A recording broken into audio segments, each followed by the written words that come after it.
Jornal da CBN Cuiabá.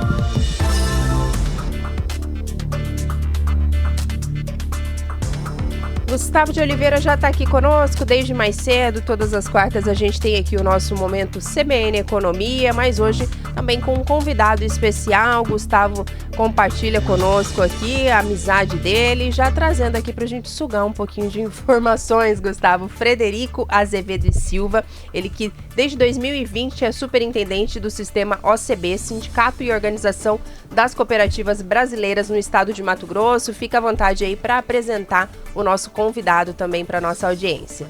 Pois é, Camila, o ouvinte da CBN toda semana pergunta muito para a gente sobre todas essas questões econômicas e como é que isso influencia o estado inteiro de Mato Grosso, né? E aí sempre que eu tenho oportunidade, ligo para alguns amigos, alguns contatos, para ter um panorama deles sobre tudo isso que está acontecendo. Semana passada estava conversando com o Frederico, ele está bastante preocupado com toda essa questão. Primeiro, essa crise que tem no agronegócio, que a gente ainda não sabe o tamanho dela. A gente vai falar um pouco sobre isso daqui a pouco, né? Será que vai ter uma grande quebra na produção de soja? Não vai? Como é que está o cenário de custos para os produtores, etc. Frederico estuda muito o assunto, não só por conta das atribuições profissionais, mas porque também é um grande especialista no assunto. Mas eu queria começar a nossa entrevista dando as boas-vindas aqui para o Frederico, pedindo para ele explicar, afinal, o que é o sistema OCB aqui em Mato Grosso. Bem-vindo, Frederico. Bem-vindo à CBN Cuiabá. Obrigado, Gustavo. Obrigado a todos e aos ouvintes aí. O sistema OCB, como foi citado, é o Sindicato e Organização das Cooperativas Brasileiras em Mato Grosso. Então nós representamos todos os sistemas cooperativistas, né, todas as atuações que existem dentro do cooperativismo. Isso vai desde as cooperativas, digamos assim, mais comuns que as pessoas têm no seu dia a dia, cooperativas de crédito, cooperativas de trabalho, as cooperativas educacionais, mas também as cooperativas minerais, as cooperativas do agronegócio, as cooperativas que a gente chama cooperativas de produção, que são muito fortes aqui no estado, né, e que este ano passam aí por um desafio bastante grande, né, dessa safra que está a de soja já terminando, a de milho começando, a de algodão em pleno desenvolvimento, e aí entender como é que vai ficar essa safra aí. Eu acho que vai ser o grande desafio das cooperativas de produção, mas isso também permeia todas as outras atividades, né? Isso influencia o comércio, influencia o serviço, influencia o setor bancário também. Então aí a OCB, a gente acaba tendo o espectro de todos esses ramos, porque a gente não é um sistema específico só de indústria, só de comércio. Ele é um espectro mais amplo, então acaba que tudo se permeia e vai parar dentro do cooperativismo. Quais são as cooperativas mais conhecidas do grande público, Frederico? Historicamente a gente já pensa, né?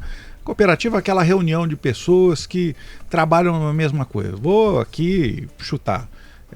Táxi, cooperativas de prestação de serviço de transporte de uma maneira em geral, cooperativas de né? Transporte, as cooperativas de transporte também, por exemplo, de transporte de cargas, né, que é um setor muito estruturado no Mato Grosso.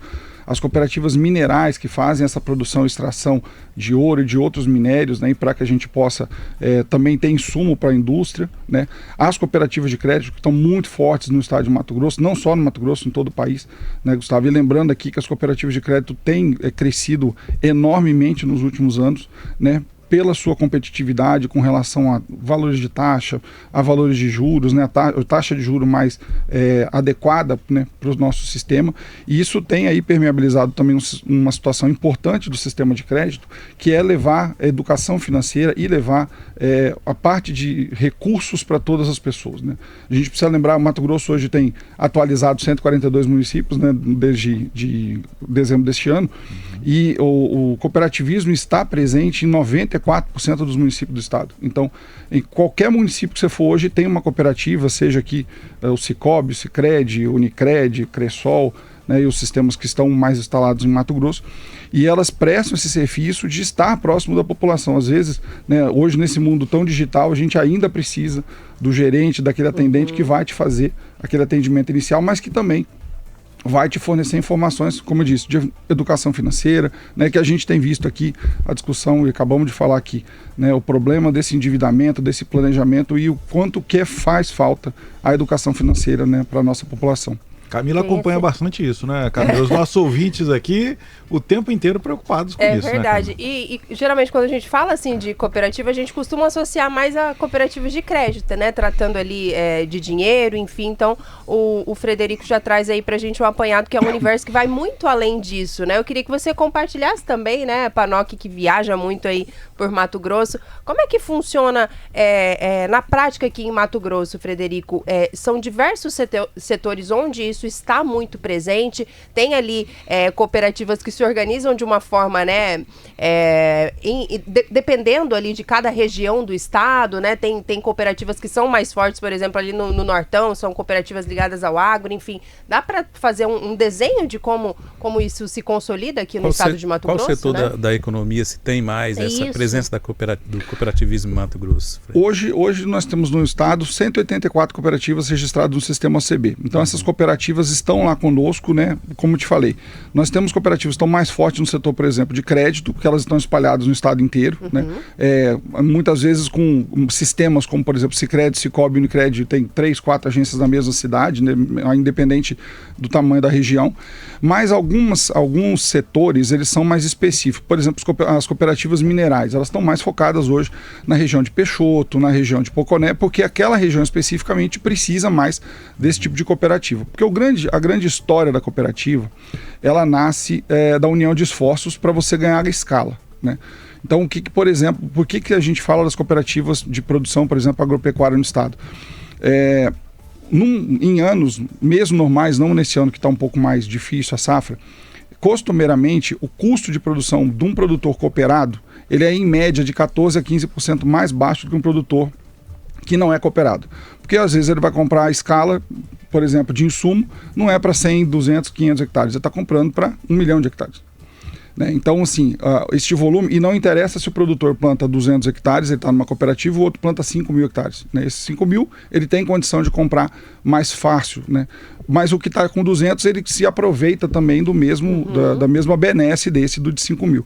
Então, assim, para algumas regiões, algumas cooperativas acabam se fortalecendo pela estrutura da região. Como eu falei, por exemplo, Peixoto, toda aquela região norte que tem muita extração mineral, as cooperativas se fortaleceram para gerar oportunidade para aqueles cooperados. Então a gente tem uma cooperativa lá, por exemplo, que tem quase 7 mil cooperados. É a terceira maior produtora de ouro do Brasil. Produz 4% do ouro do Brasil. Nessa região especificamente, nessa cooperativa especificamente. E aí a preocupação não é só da extração mineral e dessa produção. Tem toda uma preocupação social com aqueles cooperados que estão ali numa região um pouco mais difícil da área de saúde, então precisa tomar cuidado com vacina, precisa tomar cuidado com parte alimentar, precisa tomar cuidado com parte sanitária e também uma preocupação específica dessa da questão também ambiental. Porque dessa cooperativa, por exemplo, se nasceram alguns projetos muito interessantes que é de uma criação de uma cadeia subsequente. Por exemplo, a cooperativa de mineração, obviamente ela precisa extrair, né, e ela precisa fazer uma cava para aquilo. E a ideia foi, então eu já estou fazendo uma cava, por que não criar a partir daqui uma piscicultura? Porque a cava já está pronta, você vai inundar e vai colocar uma piscicultura ali. Né? E uma produção absolutamente sustentável, sem utilização de mercúrio, né, que é uma preocupação social bastante forte. Então, assim, há aí uma tendência deles, né, de um crescimento importante, porque não há uma preocupação apenas de fazer a sua atividade, mas sim de criar uma cadeia subsequente. No caso específico, por exemplo, do pessoal da mineração, que é criar uma cadeia de piscicultura, que a gente acredita que pode ter uma viabilidade muito boa ali para a região de Peixoto e Guarantã. E Frederico, só ainda aproveitando esse assunto, Panoc, se me permite, estamos falando então de benefícios, enfim, não só para cooperados, mas né, até com a sua experiência que você pudesse falar sobre isso de uma forma geral. Benefícios, né? Os locais onde essas cooperativas mais fortes, principalmente, estão instaladas, o impacto chega de fato a todos os cidadãos ali, é possível, né, observar principalmente essa questão social para um município ali, talvez um município mais distante aqui, né, da capital, um município menor, essas cooperativas, elas conseguem levar esse desenvolvimento independente, né, de a pessoa ser um cooperado ou não? Ela faz em 2 pontos, né? Primeiro, pelo seguinte, a própria essência do cooperativismo, a gente sempre fala que os resultados ficam na localidade. Independente de uma empresa, né, sem nenhum demérito a qualquer empresa, né? Mas o objetivo da empresa é gerar lucro para um sócio, né? Que às vezes não está instalado aqui, que às vezes está instalado em outro estado, né? Ou mesmo que esteja instalado aqui, é 1, 2, 3, 4, 5 pessoas que são sócios daquela empresa. Quando você fala na cooperativa, você está dividindo esse resultado com todas as pessoas que estão integradas na cooperativa, né? Cada cooperado tem direito à sua cota, né, dos resultados das sobras que retornam para ele. Então, o que acontece? A gente vê muito, né, no caso de todas as cooperativas, essa devolução das sobras, né, que viram resultado efetivo para o cooperado. Então, isso pela própria natureza da cooperativa. O outro ponto importante é que, por uma obrigatoriedade legal, cada cooperativa tem um fundo, né, que é um fundo que ele é utilizado tanto para capacitação quanto para situações sociais. Então, é bastante comum a gente ver, principalmente os sistemas de crédito, abrindo editais, né, para que organizações que precisam desse apoio possam se cadastrar e fazer esse recebimento de recurso ou essa atuação mesmo. E o sistema OCB estimula muito isso através de um programa que nós chamamos de Dia C, que é um dia que é voltado para o cooperativismo. Então é um dia em que as cooperativas se juntam, sejam elas de crédito, de produção, de transporte, do agro, né, de qualquer ramo que seja, elas se juntam para fazer ações locais em favor da comunidade, né, que muitas vezes a gente está vendo, por exemplo, o caso de Cáceres, acabamos de citar aqui, né, esse complicador, né, que aconteceu, né, como o Gustavo disse, acabou de dizer aqui, não tem cidade preparada para receber uma chuva de 200 milímetros em 3 horas. Não existe essa estrutura. E agora o que se precisa é fazer um suporte local. E aí também podem entrar as cooperativas buscando essa solução, né, e essa ajuda para a comunidade, porque afinal a cooperativa é feita da comunidade que está ali com ela. Agora, Fred, você cita essa questão que é um case de sucesso, a gente já falou a respeito disso, do Gavep, em Peixoto de Azevedo, naquela região, a gente sabe forte o minério, o ouro especialmente. Do ponto de vista histórico, a gente sabe que esse sistema cooperativo ele surgiu especialmente no sul, salvo engano, né? E a gente tem um exemplo, eu viajei um certo tempo para Chapecó e a gente tem um bom exemplo do quanto é forte essa questão do cooperativismo naquela região. E mudou, né, do ponto de vista econômico, a região de Santa Catarina, especialmente ali onde produz o suíno e tal. Falando de Mato Grosso, a gente está aqui no estado onde o forte é o agronegócio. Do ponto de vista da cadeia do agronegócio, tem cooperativas nesse sentido? Eu digo agora de cooperativas que se beneficiam do agronegócio, da soja, no caso de criadores de suínos, né, de aves. A gente tem um exemplo disso aqui em Mato Grosso a respeito do que acontece na região sul? Nós temos aqui, por exemplo, casos muito já bem estruturados das cooperativas do ramo lácteo, né? A gente costuma citar, por exemplo, o Cabo da Noroeste, né, de Araputanga, bastante conhecida do público, que faz um trabalho, né, importante para a região, porque precisou unir os produtores lá para poderem ganhar escala com o leite que é produzido ali, né? E a gente tem um caso bastante interessante também, tanto da Comaju quanto da Coopernova, que é de Terra Nova do Norte, que é uma cooperativa muito importante para a região, né? No caso especificamente de Terra Nova do Norte, metade da cidade é cooperada, né? Metade da cidade está envolvida naquela produção. São cooperativas que têm buscado mercado internacional, têm buscado mercado nacional, né? Essa produção não está ficando aqui. No caso, por exemplo, da Coopernova, o leite, né, o queijo que é produzido aqui está indo para São Paulo, fornecendo para pizzarias, né, de melhor qualidade no Brasil. E quando a gente fala também das cooperativas, né, de produção agropecuária, a gente precisa entender também que elas se juntaram e hoje muito do que se produz do algodão mato-grossense, que é beneficiado, está passando por dentro de cooperativas, né? Aqui na região de Campo Verde, com a Cooperfibra e o Unicoto e outras cooperativas que criaram fiações exatamente porque o primeiro ponto era se unir para comprar insumo e para ganhar escala nisso. Num segundo ponto, entenderam que não, precisamos industrializar. E nesse ponto da industrialização, as cooperativas, né, se beneficiaram bastante disso. Os outros setores têm sido estimulados, né, principalmente o pessoal de soja e milho, a criar também essa estrutura de industrialização, porque a gente está em vistas aí de uma reforma tributária, né, que está rodando, está acontecendo, e a gente precisa lembrar, parafraseando um amigo meu e do Gustavo, que é ex-secretário de Fazenda Ceneri Paludo, Mato Grosso é uma grande Campinas, né, em termos de população. Apesar de ser um estado muito pujante, o número de habitantes é pequeno, né? E a reforma tributária converte a nossa tributação para tributação de consumo. E isso daí vai gerar um impacto econômico para Mato Grosso, né? O que eu estou falando aqui é dito pelo governador, pelo secretário de Fazenda Rogério Galo, que tem inúmeras vezes se manifestado a sua preocupação com relação a isso. Então, o fato é, Mato Grosso vai precisar virar a chave para a industrialização de forma muito rápida, porque isso vai ser o sustentáculo das famílias e das estruturas que tem aqui. Então, a gente tem estimulado bastante que as cooperativas passem para o processo de industrialização para ganhar mais escala, exatamente porque só a compra de insumos, né, e a organização em serviços aí, a gente acha que ela ainda não vai ser sustentável a médio prazo para as cooperativas de produção. Lembrando que a Cooper-Nova atende para além de Terra Nova, Nova Guarita, Peixoto, eu conheço a história ali. E é um case também de sucesso e é de longa data. De longa data. Tem um trabalho espetacular que eu estava lendo esse final de semana, feito pelo Sistema OACB, que é um diagnóstico socioeconômico das cooperativas agropecuárias, justamente, de Mato Grosso, Pedro.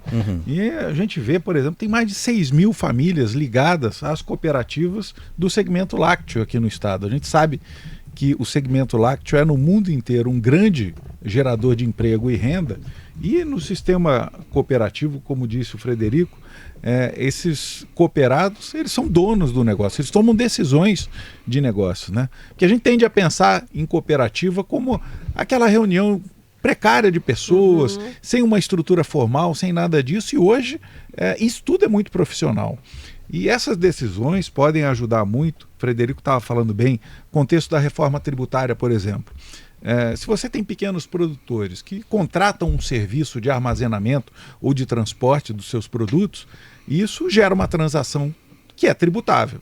Dentro da cooperativa, isso não é uma transferência a terceiros, porque o cooperado está inserido dentro daquilo. Então, a economia tributária que o sistema cooperativo pode oferecer, principalmente para esse tipo de arranjo, onde a gente tem muitos produtores compartilhando infraestrutura, serviços, insumos, como você falou, né? Comprando insumos e às vezes fazendo a expedição, isso tem um potencial gigantesco aqui em Mato Grosso também, né, Frederico? Também, e essa questão que você citou, Gustavo, da armazenagem, ele é um gargalo não só para Mato Grosso, mas muito intensificado em Mato Grosso pelo nosso tamanho da nossa produção, e a gente sempre tem uma brincadeira bastante antiga que a gente fala que produtor sem armazém é um banco sem cofre, né? Não faz o menor sentido, né, quem produz não ter onde armazenar a sua produção. E a gente tem estimulado, vamos dizer, por exemplo, este ano um ano bastante atípico na questão, por exemplo, da safra de soja. O tanto que produtores que tenham armazéns em cooperativas poderiam ganhar na escala com relação à qualidade, né? Porque vai vir soja de tudo quanto é jeito esse ano, né? A gente estava conversando com vocês aqui antes, vim ontem de Uberlândia na estrada, peguei chuva de Goiás até em Rondonópolis, né? E muita gente colhendo, muita soja pronta para colheita, né? Então essa soja vai sofrer com um pouco mais de umidade, com um pouco menos de qualidade, e o produtor que tiver um armazém, a cooperativa que tem um armazém, ela consegue fazer o que a gente chama de blend, né? Chegar num produto mais padronizado para poder entrar para o mercado isso. Então assim, os benefícios, por exemplo, da armazenagem, da compra conjunta, elas já estão para lá de comprovados, né? O que a gente estimula muito, Gustavo, e isso é importante os ouvintes lembrarem, é sempre da questão da industrialização. A gente precisa sair dessa fase, né, da produção primária. E quem lembra aqui, né, quem está mais ligado ao setor agropecuário, o desespero que era há pouco mais de 10 anos as safras de milho, né? Toda safra de milho sim, safra de milho não, o governo precisava intervir, né, garantindo o preço para os produtores, né? Milho a 12, 13, 9 reais em Itapurá até então. Hoje nós estamos falando de milho na faixa de preço de 30, 40 reais, exatamente porque se industrializou o estado, né? E vieram as usinas de etanol de milho, industrializaram essa produção, e essa produção hoje sai do Mato Grosso não só em grão, ela sai em DDG, ela sai em etanol, gerando renda para o estado, mas também, né, gerando renda, né, para as pessoas envolvidas na cadeia produtiva, né, tanto para os produtores quanto para quem está industrializando. Tem mensagem aqui, Gustavo, Frederico, o pessoal que está nos acompanhando, o Dr. Diogo Pécora, advogado, está aqui na sintonia. Tá mandando um bom dia para toda a equipe, falou parabéns pela pauta. Em relação à questão financeira, penso que a realidade do brasileiro de forma geral poderá mudar quando a educação financeira se tornar uma matéria obrigatória na grade curricular de educação básica, mas ciente de que os resultados serão a longo prazo, um tema aqui também que o Pécora está destacando para a gente. Você tem essa mesma impressão, Frederico? A gente já falou aqui também, né? Ele está pensando nisso, essa questão da educação financeira é muito forte, né, Gustavo? Já conversamos aqui, por exemplo, com o pessoal do Sicredi, do Sicob, que são as cooperativas de crédito, né? Que tem isso ali bem no seu DNA, vamos dizer assim, né? Você tem essa mesma impressão de que precisa, né, cada vez mais trazer essa questão para os pequenos, para os jovens, e daí também a importância do trabalho trabalho desenvolvido pelo sistema OCB. Fica à vontade também, Gustavo. E emendo, né? O Brasil, não tem cultura associativa. 2, não tem cultura empreendedora. Educação financeira é o básico da questão empreendedora. Você entende a cooperativa como esse ambiente onde as pessoas que querem produzir, querem empreender de alguma forma, elas começam a encontrar gente igual a elas, que achou o caminho, que dá o caminho. E esse é o segredo das cooperativas, Frederico? Exatamente, Gustavo. A gente, toda vez que alguém procura, por exemplo, o Sistema OCB, nós temos lá as assessorias para instalação das cooperativas, para montagem, né, fazer a parte jurídica e tudo mais. E a gente sempre orienta o seguinte ponto, fala, olha, a parte jurídica, nós conseguimos dar toda a estrutura para vocês, mas o grande ponto é o seguinte, você está se associando com pessoas, são seus sócios. Elas precisam ter o mesmo objetivo que você. Então, se um cooperado, né, você traz ali alguém para se associar da cooperativa, que o interesse dele é pessoal, ele não vai se encaixar dentro do sistema cooperativo. Ele precisa ter uma cultura de que ele precisa estar se juntando para somar. Né? É como a gente acabou de citar, um produtor de 5 mil hectares, se ele falar assim, eu não vou me juntar com esse de 200, 300 hectares porque eu não vou ganhar a escala. Mas ele entende que ele precisa estar junto porque ele carrega todo mundo junto. Né? Ele não se beneficia sozinho daquilo. Porque no momento ele também não está comprando para 5 mil, ele está comprando por 1 milhão de hectares. Né? Ele também está se beneficiando prontamente disso. Então, assim, quando a gente fala, né, e o Gustavo citou aqui, dessa questão do empreendedorismo, essa questão da educação financeira, os sistemas de crédito entenderam há muito tempo que não é importante dar crédito, é importante dar um bom crédito, né? Porque também não faz sentido para o sistema que fornece o crédito ter inadimplência. Né? Ele precisa que a pessoa também tenha rentabilidade, que ela gere negócios, que ela gere oportunidades, exatamente para que ela tenha escala e ganho. Né? Então, aí vem uma preocupação que depois a gente pode falar um pouquinho mais sobre, por exemplo, né, nesses anos mais difíceis, do tanto de recuperações judiciais que se estabelecem nisso. Né? Exatamente como se fosse o achado da solução do problema. Né? Quando muitas vezes ela não é um problema, a solução, ela é o problema, ela acaba virando o problema no segundo tempo. Então, exatamente por isso, assim, as questões de educação financeira, de organização, de como fazer uma boa produção, de como criar empreendedorismo, e lembrando que hoje nas plataformas esse conhecimento está difundido de graça, né, Gustavo? O sistema OCB, por exemplo, tem uma plataforma de educação EAD disponível para a sociedade que chama Capacita Coop, né? Quem eventualmente tiver interesse aí em entender um pouco mais de cooperativismo, de empreendedorismo, né, de educação financeira, pode entrar lá no www.capacita.coop, né, que tem todas as informações para fazer esses cursos EAD, exatamente porque a gente precisa também de uma sociedade mais bem preparada, né, para esses desafios que estão vindo aí de empreendedorismo, de negócios e da educação financeira, né, para que ele possa ter também, né, a pessoa ter tranquilidade, né, e também gerar estrutura para o Estado e para ela também. A gente já vai daqui a pouco para o nosso repórter CBN, 2 minutinhos. Estou olhando aqui o relatório que você mandou. Ouvinte ter uma ideia, né? Nessa pesquisa que eu citei, que a OCB promoveu junto com o IMEA, o cooperado enxerga os principais diferenciais oferecidos, né, no segmento do agronegócio. Olha que interessante, Camila. Facilidade na intermediação das vendas, 26% quase dos cooperados destacaram como um serviço prestado pelas cooperativas. 22% como redução de custos e mais 18,5% assistência técnica e gerencial. Ou seja, é ajuda efetiva, é conhecimento compartilhado, é prestação de serviços, e é por isso que a produtividade é maior, por isso que o resultado é melhor e por isso que ser cooperado e estar numa estrutura produtiva compartilhada faz muita diferença, né, Frederico? Exatamente, Gustavo. Um outro ponto importante, né, desse dado que você falou da questão específica desse diagnóstico aí que a gente fez junto com o IMEA, foi exatamente perceber para o mercado e como que o mercado entendia, como que os cooperados estavam entendendo o resultado disso daí. Tem um ponto importante nessa questão desse diagnóstico, que foi a questão da produtividade de quem está ligado à cooperativa. O fato de se juntarem, né, para troca de experiências, né, seja na cooperativa, seja em grupos de trabalho, gera um resultado para eles de 14% a 18% a mais de produtividade. Então você começa a somar 14% a mais de produtividade, 12% a mais, 12% a 14% de redução de custo de produção. Quando você começa a somar esse, às vezes é o diferencial que está dando a rentabilidade para esse cooperado. Um serviço financeiro mais em conta, só o compartilhamento de experiência, tudo isso já é ganho, né? Já é ganho. A gente volta daqui a pouco para falar um pouco mais desses ganhos, porque tem alguém chamando a gente, Camila. Tem? Sim, senhor. Repórter CBN. Pausa obrigatória a cada meia hora, já já a gente está de volta.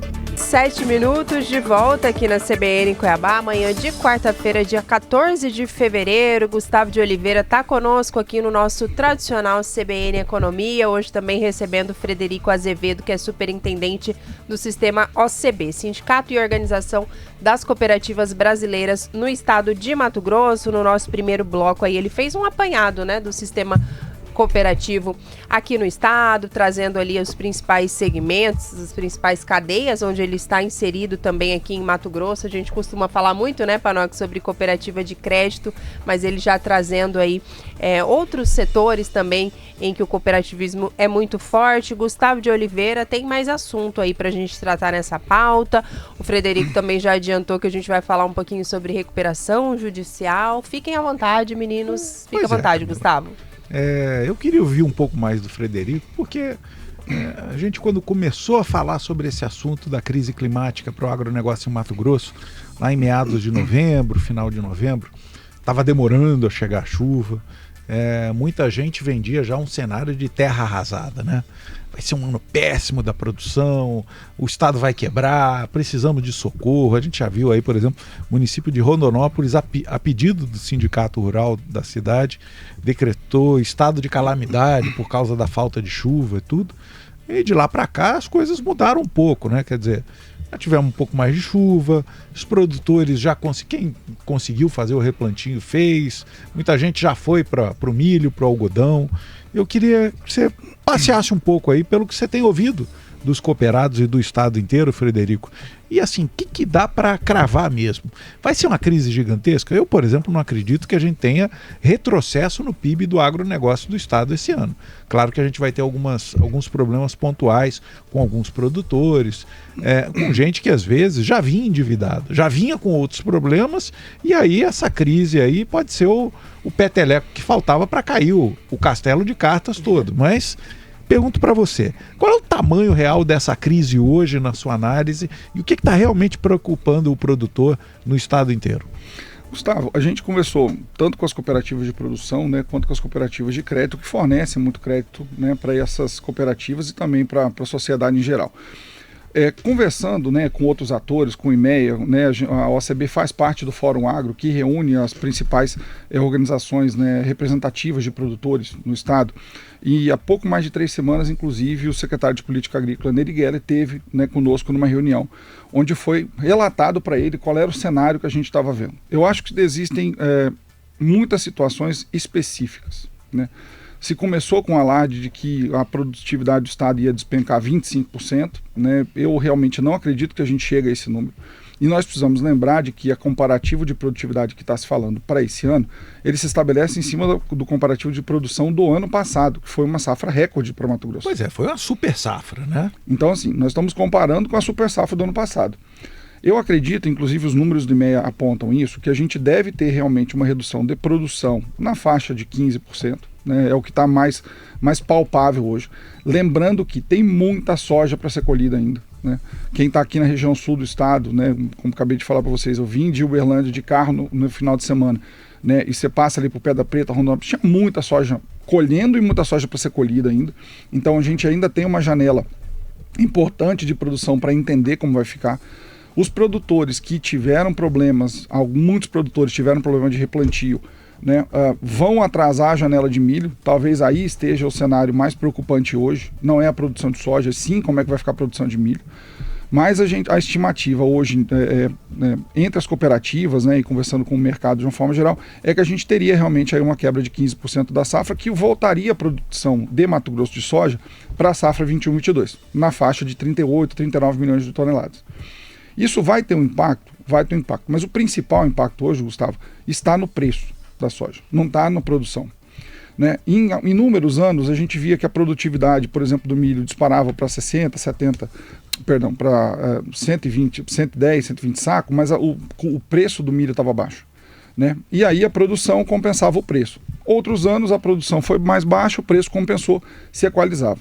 Eu acho que esse ano é um ano importante para que alguns pontos da cadeia de produção agropecuária se ajustem. Uma delas é com relação ao preço de arrendamento. Né? Não faz sentido para um produtor pagar 15 sacos de arrendamento de soja para a produção. Essa conta não fecha. E essa conta precisa ser feita.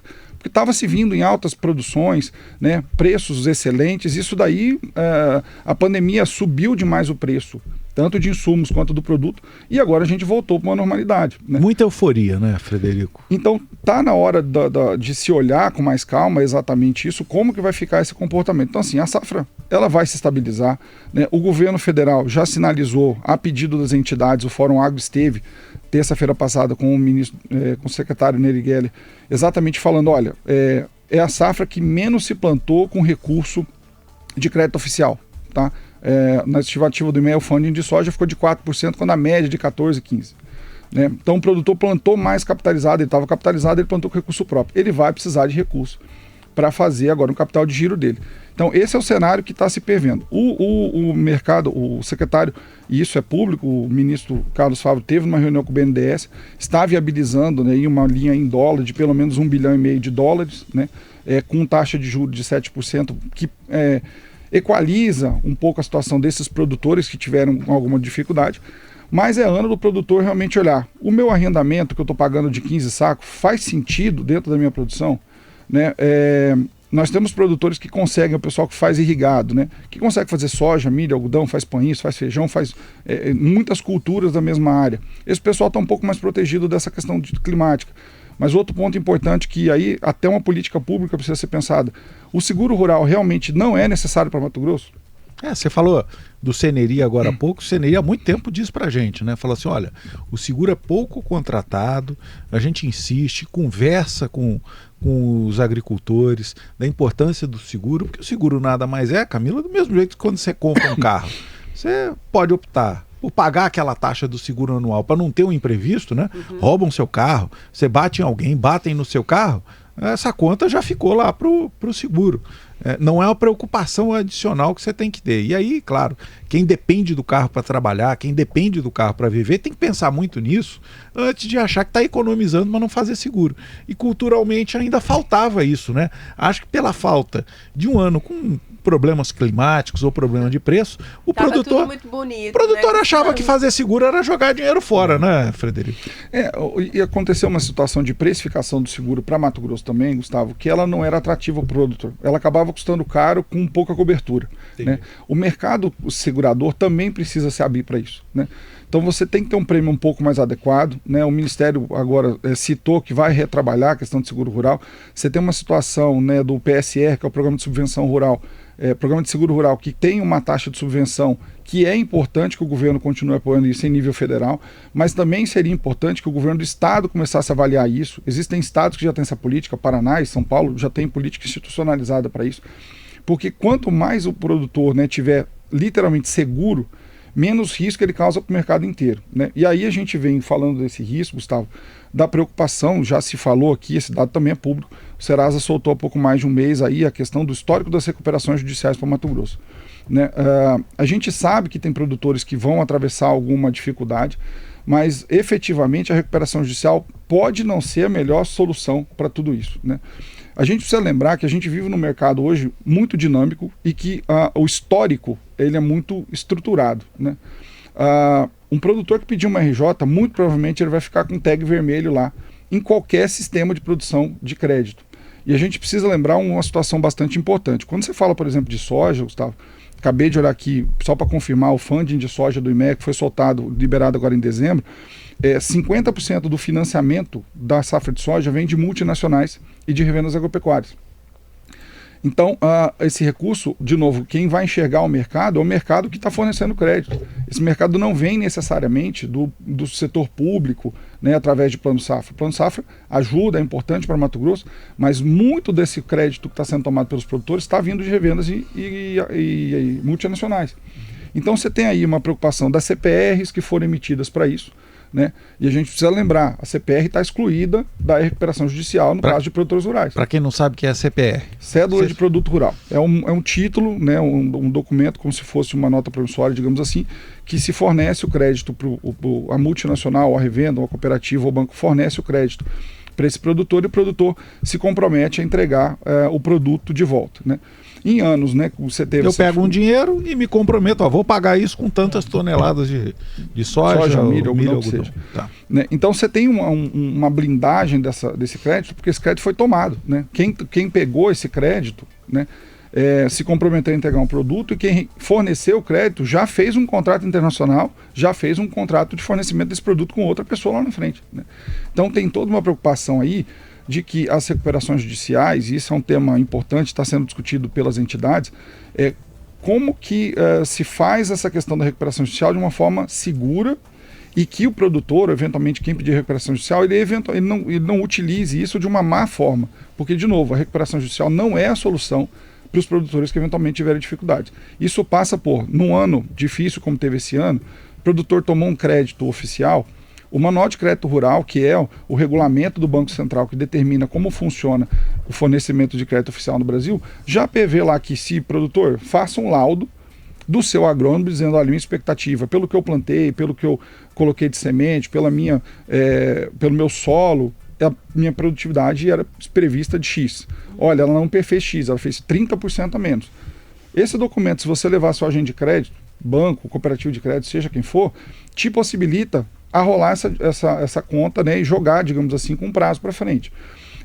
Quando você fala das multinacionais e das revendas, elas com certeza estão abertas para receber essa conversa, mas não deixa para fazer isso na semana que você tem que entregar o grão, né? Você já tem um contrato que você sabe quando você vai entregar. O produtor já mais ou menos olha para sua lavoura e fala: bem, eu estava prevendo colher 70 sacos, vou colher 60. Então vai faltar 10 sacos da minha conta aqui. Como que eu vou fazer?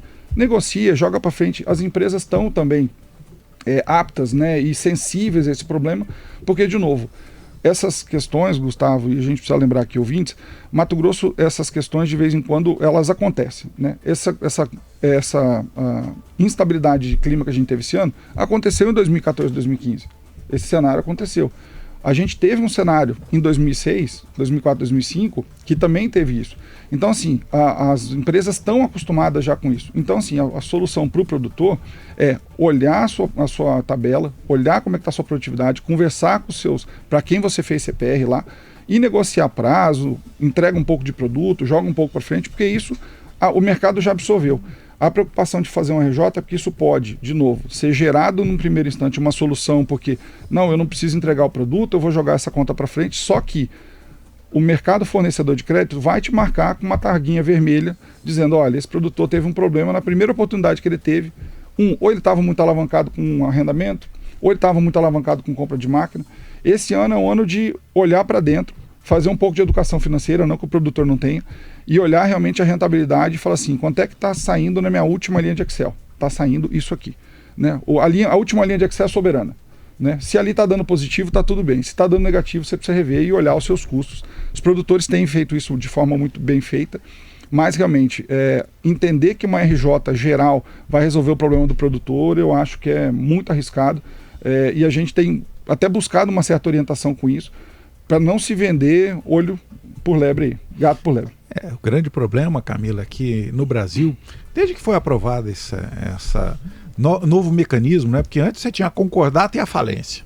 A recuperação judicial foi um mecanismo muito bom, aprovado, mas ela parte de alguns pressupostos. Primeiro, de que a empresa vai melhorar a sua prática de gestão, para, como o Frederico falou aqui, para que ela possa retomar a sua saúde financeira. E aí a preocupação que a gente tem é que realmente, por conta de má gestão, por conta às vezes até de esconder outras intenções, a gente sabe nessas histórias de RJ no Brasil, teve muita gente que drenou a empresa, salvou o patrimônio, levou um monte de coisa positiva para fora e deixou ali só o problema para ser resolvido. Vamos pegar um caso grande no Brasil de uma empresa que quebrou e que deixou muita gente na mão, a Varig, uma companhia aérea que tinha soberania nos céus brasileiros, né?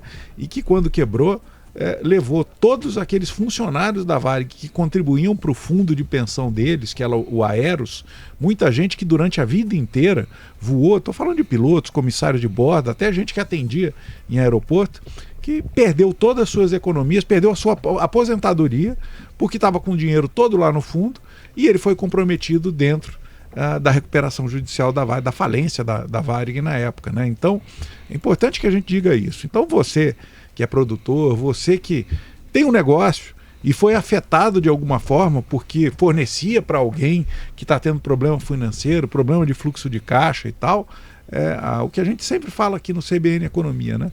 A solução para o seu problema, às vezes, está em sentar e conversar. Conversar com o gerente da instituição financeira, conversar com o seu fornecedor, alongar o prazo, tentar alguma estratégia antes que o problema se instale, porque depois que você vai para a lista de inadimplência, depois que você toma uma medida mais radical, como pedir uma recuperação judicial, ou até mesmo dar um calote, né? Quanta gente a gente conhece que simplesmente diz, não vou pagar, e aí um dia a conta chega, isso tudo piora, né?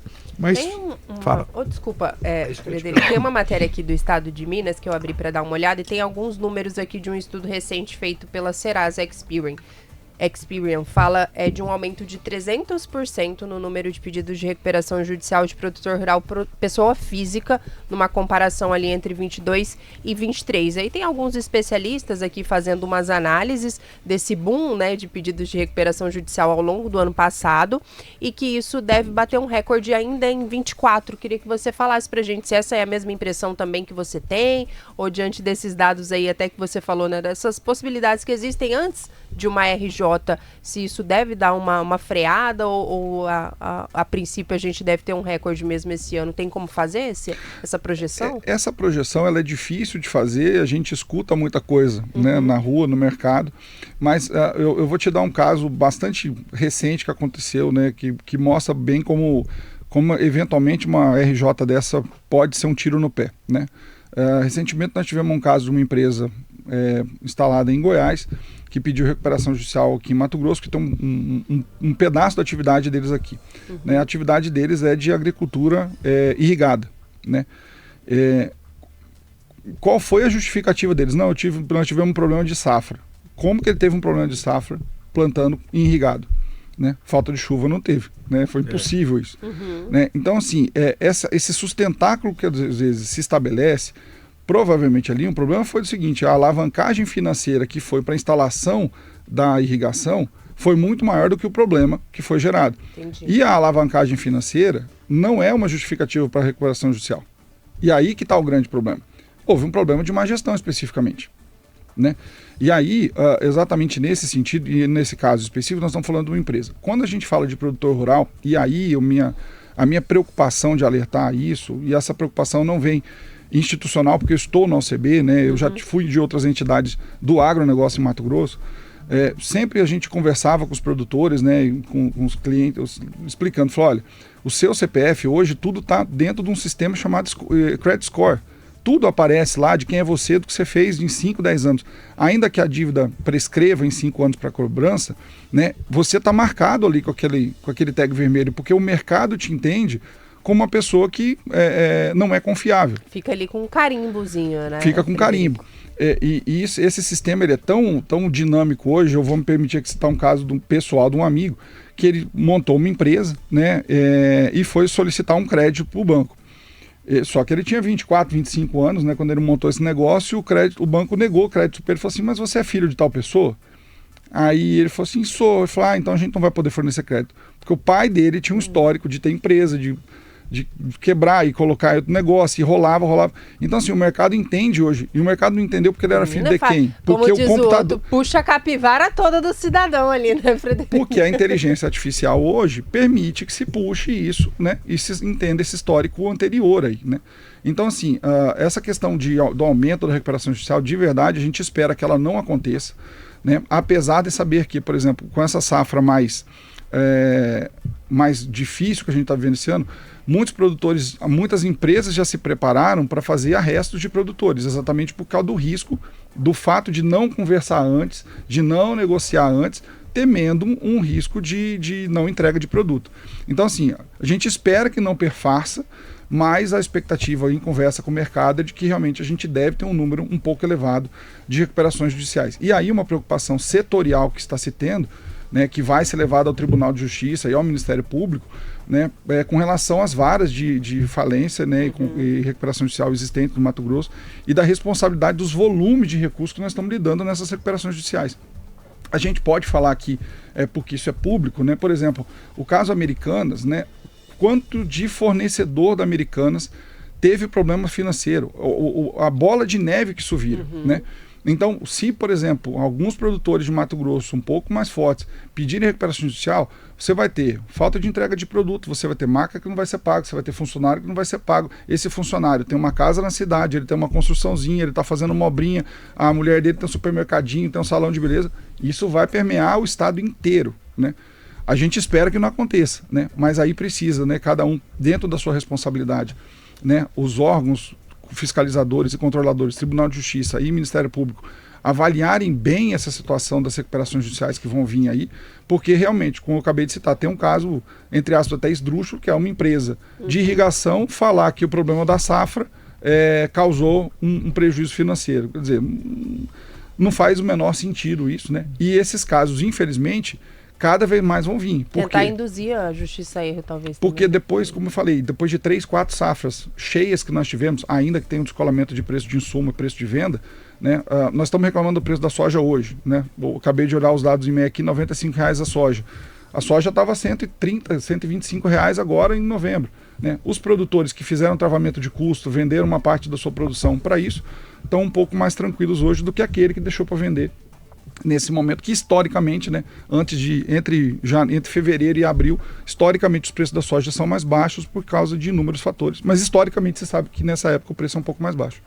Bom, a gente já está caminhando aqui para o final da nossa entrevista, já tem o repórter CBN. Então, um resumo de tudo, Frederico. Primeiro, a gente ainda não tem um cenário claro, mas não é um cenário tão grave quanto aquele que a gente via lá para o final de novembro. Os produtores que estão em dificuldade devem começar a pensar em estratégias para renegociar suas dívidas, para alongar o seu crédito. Quer dizer, solução tem para um problema.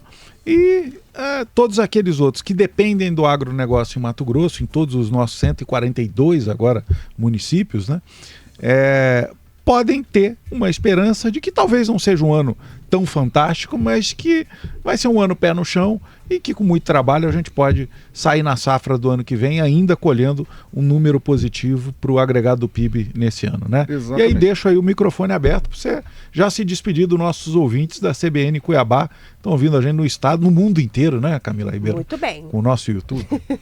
Bacana. Gustavo, primeiro queria agradecer o convite de estar aqui com vocês, falar um pouquinho aí sobre o cooperativismo, né? E deixar à disposição dos ouvintes aí, quem quiser entender mais sobre o sistema OCB, sobre o cooperativismo, poder acessar lá o www.ocbmt.coop.br e, como eu disse, para quem quiser também se qualificar aí com questão de educação financeira, empreendedorismo e cooperativismo, acessar lá o capacita.coop, que é o nosso site de EAD que tem todas as informações com relação a isso aí. E mais uma vez agradecer a oportunidade de estar aqui na CBN. Tá aí, Camila. Muito tem obrigada. muita oportunidade para quem quer empreender, para quem tem um grupo de pessoas que desenvolvem a mesma atividade, estão aí batendo cabeça há muito tempo, procurar o ACB para receber uma consultoria, fazer uma capacitação, entender como é que o cooperativismo pode ajudar. A gente vai publicar todos esses detalhes no nosso site da CBN Cuiabá, não é isso? Exatamente. Para que o nosso ouvinte que se interessou pelo assunto possa buscar aí mais informação. Frederico, obrigado. Um abraço a todos os nossos amigos do Sistema Cooperativo Brasileiro, esses brasileiros que resolveram ir contra a falta de associação, cultura de associação, resolver ir contra a falta de cultura de empreendedorismo que estão fazendo a diferença no Brasil inteiro. Obrigado. E até a próxima. Sempre à disposição.